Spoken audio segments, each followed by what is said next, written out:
Welcome back to Asterisk, Unlabeled and Limitless Asterisk. I'm your host, Lois Thanem, and I'm here again with my co host, Faye Harrison. In the last episode, we started a conversation about attachment across the lifespan and how those early patterns shape the way we move through relationships. In this part of the conversation, we shift the focus toward what happens when neurodivergent people try to belong in systems that often misunderstand them.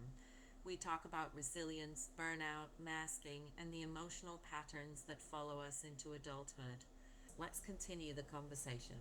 Oh, hey, these people can't do this, therefore they must be stupid or they must not be as smart as everybody else or whatever it is, right? And we see those are labels being used in society in all sorts of different ways that don't necessarily represent us.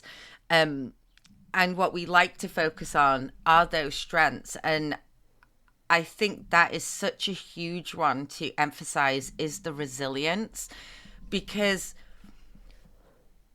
you're literally, and this again goes for people that maybe have Tourette's, that are dyslexic, have dyscalculia, dyspraxia, etc., and other hidden disabilities as well. It isn't just neurological differences. Um, you're existing in this world that has so many more objects for you. And if you then start layering in those different identity factors, right?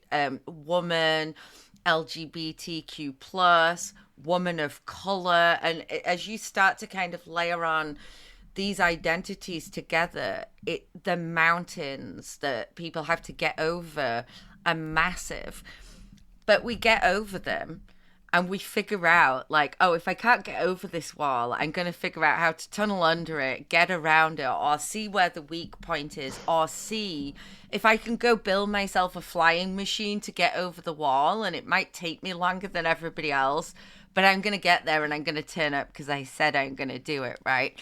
So there's this level of resilience, but also of responsibility that we commit to things and then we're determined to see that thing through because we do not want other people or ourselves to be perceived as failing, as a flake, as a incompetent employee or whatever else it is, right? And I know you and I have talked about this recently in those relationships where we feel pressured then to impress or to give maybe more than we have in those moments, we overcompensate and we really struggle to say no.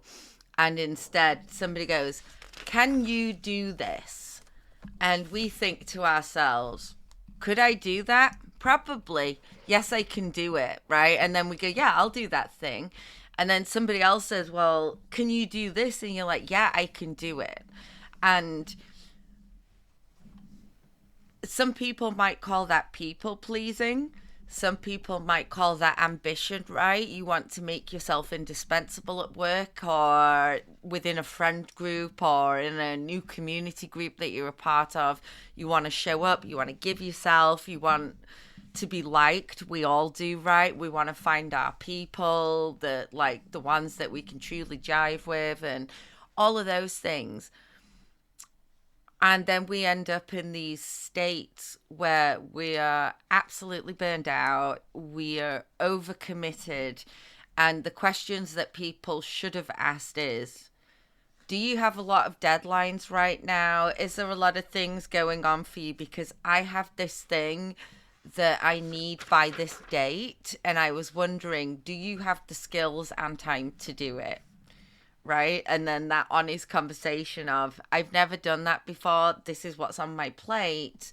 Maybe I can do that at the end of it. And I know I shared with you during that conversation, right, that I'd heard Trevor Noah, and we'll put the link in the comments. We heard Trevor Noah giving advice to ADHD people, and it was start with no.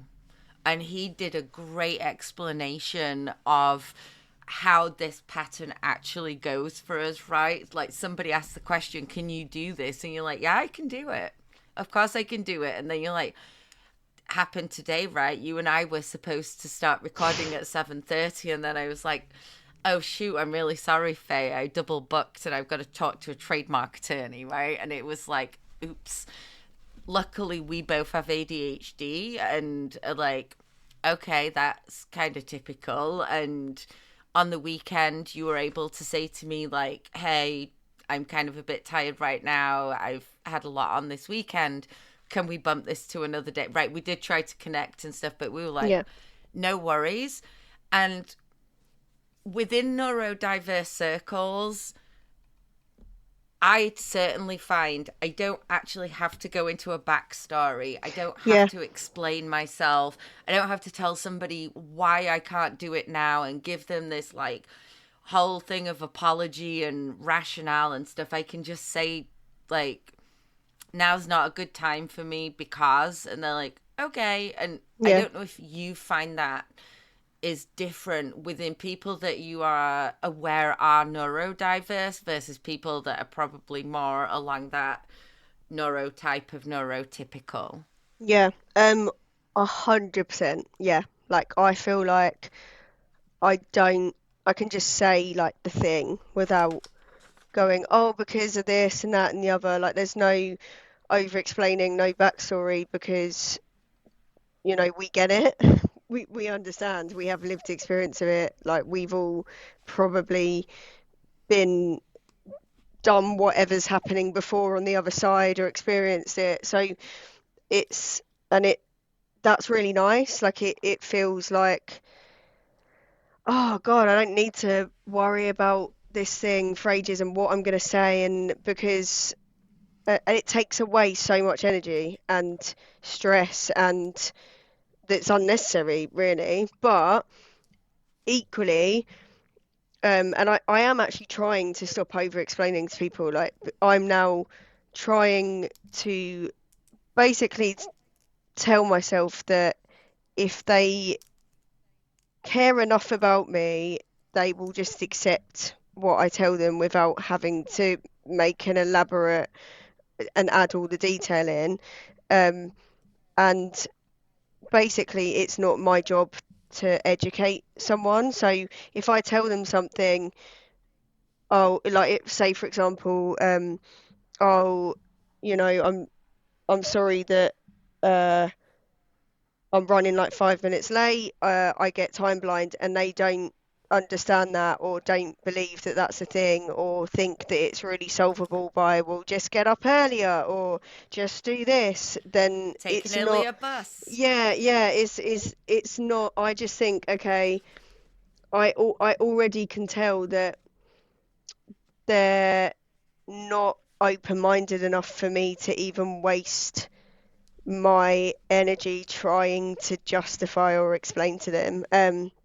And that's something I've started noticing quite quickly with people now. Like I can, which is obviously something I didn't need to before because I didn't know it was a thing. But now, where obviously naturally as you start unmasking, um, not only have I started masking more, but also not apologizing for unmasking. So if I am a certain way, like if like I can give an example. I was out with some friends on a couple of weekends ago, and we went for a really lovely meal, and then we went to a bar in London, and it was all right. Like it was okay. It wasn't too busy. The music was quite loud, but I can generally tolerate it if I know that that's going to happen. So like if I'm prepared to go somewhere that's going to be loud, it's easier than walking somewhere and then it being loud and then you're like, but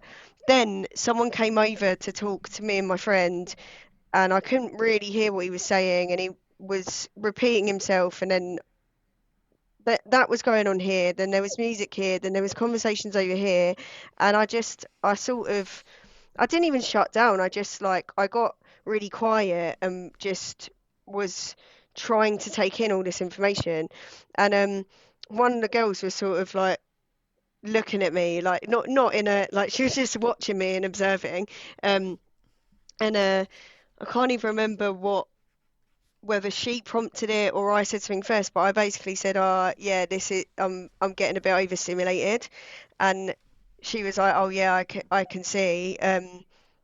like, are you all right? Do you want to? And I was like, oh no, I'll be fine. I just need a few moments. But the fact I was even able to say that without going, oh, well, I can't say that because it looks like I'm trying to get attention, or it looks like I'm making a huge deal out of nothing. And it's like, no, I literally just said, look, like there's a bit too much going on right now. I'll be fine, but I need to compose myself and process, and then I'll basically be back in the room. I sort of go into myself a bit when I'm like, okay, because there's so much information, just Mm-hmm. a I sensory thing, totally not feel you just, on that. yeah, Yeah. I absolutely love really big warehouse clubs with a DJ that is playing like the hardest music you could ever yeah, imagine, because I just want to be absolutely swamped with the music and the beat and just dance and be there in that moment. If I walk into a regular kind of bar and everybody's standing around and talking and you've got to squeeze through and there's not really any seats and it's a bit whatever, I immediately start feeling exactly what you just explained, because there's so many conversations happening simultaneously and I can hear every single one yeah, of them, and I'm picking up words from somebody at the other end of the bar and I'm judging them because I'm thinking, well, you're a total asshole. And I'll hear somebody else on a date over here and be like, oh my gosh, I think that girl needs saving or that guy needs saving and things. And I cannot focus on the conversation that's in front of me. yeah, And it's same in restaurants where everybody's like busy and bustling and doing those things, and I get so overwhelmed with the menus and stuff, and it's just like I just become really quiet. And I tried using loops, I've yeah, tried all sorts of different things, and I'm very lucky that if it's somewhere that we know is going to be a little bit too much for me, or there's maybe somebody that's going to be there that's a little bit too overwhelming, because I have that issue as well. Like, I get on with most people, I like most people, I can chat the hind legs off a donkey, I don't have issues finding things in common.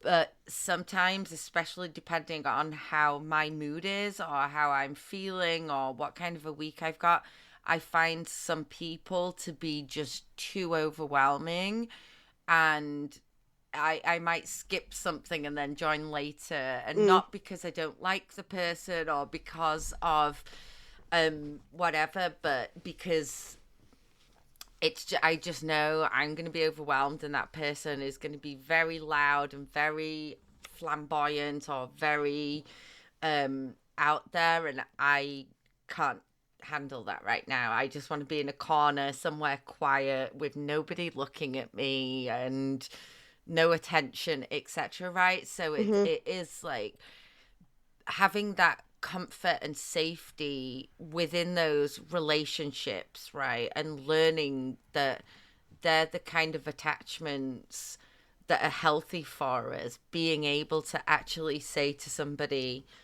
I'm way overstimulated right now, but I'll be okay in a few minutes. And when I first get into a club, I'm generally like, at first, very overstimulated. And then I'm like, right, the music's going.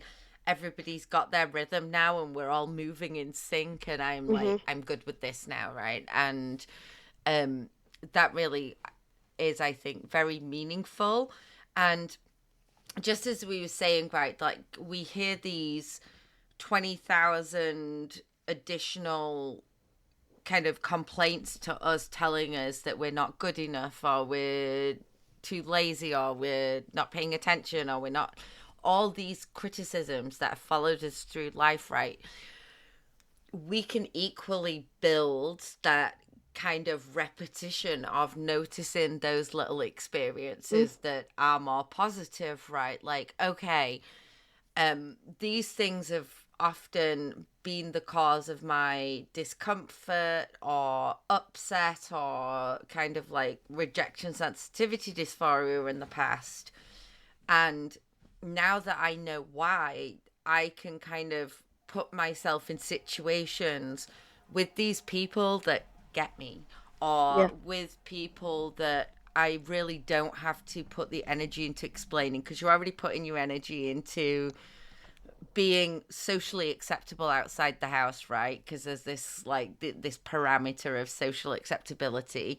So we have to remind ourselves, oh, don't do stupid things. Like I when I walk with my dog, I call her stupid names and sing songs to her, and then realize like I'm speaking out loud right now, right? And it's like people are probably going to think I'm a little bit crazy. So we're constantly having to remind ourselves this isn't the venue for this particular thing. And oh, I'm at work and they say that they want me to speak up, but when I do, I usually end up in somebody's office because they didn't like the delivery, or they didn't like how I looked when I delivered that information, or they didn't like to hear that, whatever it is, right? So we still have those like negative experiences, but we can start, and it doesn't happen overnight, but we can just start to build in those things. And I'm sure for you, because I know it has been for me and my family, is that now we understand the difference between my brother and I, and some of the things that triggered each other growing up, and some of the resentments that we've held on to. We can actually go back with that new lens, have a conversation, and kind of not recreate the memory, but let it take up less space in that, like, oh, well, do you remember when you did this thing to me as a kid because you were being an asshole? Instead, it's like, oh, right, there were two tangoing in that thing, and I didn't realize how much he needed his own quiet space. And I'm the complete opposite, and never shut up and never gave him space and was in there. And right, so it's kind of like, as adults now, our relationship is getting stronger and stronger the more we talk about these things and go back to those memories and understand the part we played in making them. And Mm. something else you mentioned a little while ago that I wanted to touch on quickly was I'm going to forget again now. My ADHD is not going to let me remember what it was. Um, and it does go back to Alex Partridge's discussion on rejection sensitivity dysphoria, and his information about how much females hear those messages and things. Um, we don't only hold those things in our memories, they're actually really heavily attached to our emotional state. So the way we actually remember something is impacted by the emotional state we were in Mm-hmm. when that event happened, right? Which is why, when bad things happen, it's a state of elevated cortisol, there's trauma, there's, right? And our emotions kind of catch on to the memory of how something made us feel. And when you listen to people talking, a lot of what they talk about are not facts. It is about what they feel. Even in our conversation, right, we say a lot of, yeah, I feel it's this, and this. So those feelings are a lot more heavily attached as well to those memories than we give them credit for. Mm. So if you're in a fearful state and there's a traumatic event that reinforces that fear, and then you find yourself 20 years later feeling that fearful state, right? They're the memories it immediately goes back and grabs, because it kind of connects the two of them. And maybe you don't realize they're the memories that are swirling around to begin with, right? You just know, oh, this is a feeling that I recognize. This is an emotion where I know there's some kind of memory going on here. And you might not decipher immediately that, hey, it might be a warning sign. It might be one of those signifiers like you're about to repeat a pattern, or you're about to kind of go through these things again. But I think that's something that I would again like to talk with you about more in our next episode, is the kind of science behind how those emotions impact on how we view things and how we recollect memories.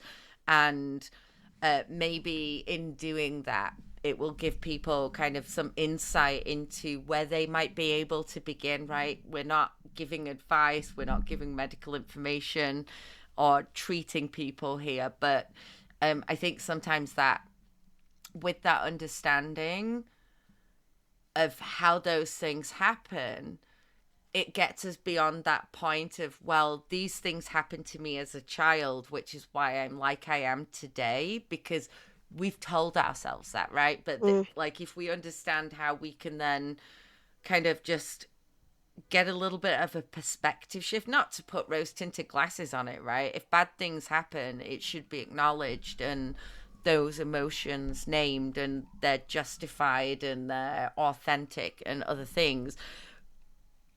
But like, if there's misunderstandings and miscommunications that we've held on to, right? Understanding that, hey, maybe we can kind of think about our emotional state and when these things come up.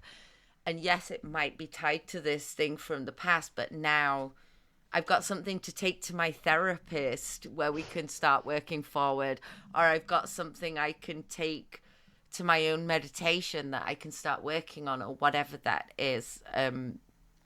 So just, I'd love to hear your thoughts on that, kind of like how emotions create memories.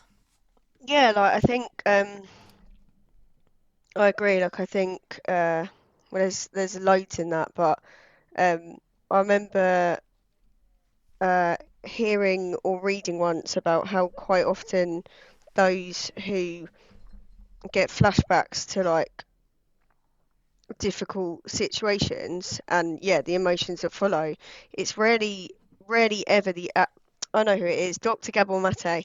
As I say it, he comes to mind. He said it's like rarely ever the actual experience that causes all like the long-term impact. It's the emotions that came along with it. So, say for example, and I'm going to bring this up again because I feel like it's something that I struggle with a lot. Shame. If something happens and you experience shame because of it, whether that's um, shame, you feel the shame towards yourself, or you feel the shame that towards whatever the things happened or the person, if there was someone else involved, that is what then sticks with you and kind of like imprints and then comes back up when similar things happen, or yeah, you're reminded of it, or and that's really interesting because actually when you look at, and again, to advocate, like, I'm not giving advice, I'm going based on what I've read and things that I'm interested in. If you look at stuff like EMDR therapy, the whole design of that is to um, so essentially to sum it up, you're thinking of memories that have a significant negative impact on you, and following, quite often you'll follow something on the screen, there might be colors and things like that, and what it's designed to do is to minimize the effects that that memory has on you in terms of like the negative emotions, the lasting, whatever it is that impacts, and obviously it's different individual to individual, um, but that basically is looking at a memory and an event as a separate entity, and then the feelings that come as a separate entity. And there's been a lot of a lot of research on it, and a lot of people who have had it say how much of a difference it's made, and that even if it's taken quite a lot of sessions and they've had one thing to work through, it's reduced each time, and they've been able to, go from having panic attacks every time they think about this thing to being able to just name the event and not have any sort of emotional response. Um, and it's that's really interesting because then that sort of looks at the point of, well, our emotions our emotions come from just how we're perceiving a situation some of the time, and do we almost contribute? So there is, again, there's papers on this, so we can reference those, but there's a lot of talk fairly recently about how the overlap and the what's the word, correlation between neurodivergence and complex PTSD. And there's obviously lots of theories about it, but one I found particularly interesting, and it's something I'd definitely be interested in looking into further, is that if taking that fact about we experience more criticisms and negative situations than a neurotypical, quote unquote, um, are we or are we almost more susceptible to develop um, like reactions to trauma and yeah, complex PTSD? And do we are we capable of actually adding to it ourselves? Because I know for me, um, I have a lot of negative self-talk that has developed obviously over time, and sometimes, and it's become so much of a habit that sometimes I do it without even realizing I'm doing it, and then now if I spot it, I will correct myself like straight away. But obviously a lot, like I think it's like only 10% of our thoughts are conscious, like 90% are subconscious. So if the conscious ones are coming up and I can stop them, I'm like, what on earth is happening in the back of my mind, like all the rest of the time? And what have I absorbed and what have I taken on as a fact that isn't a fact? It's just something that's happened that my brain's gone, that must be true. And how much of my emotional, I don't want to say suffering, but it's the only word I can think of, have I actually contributed to myself because of the way that I've allowed those things to continue to affect me?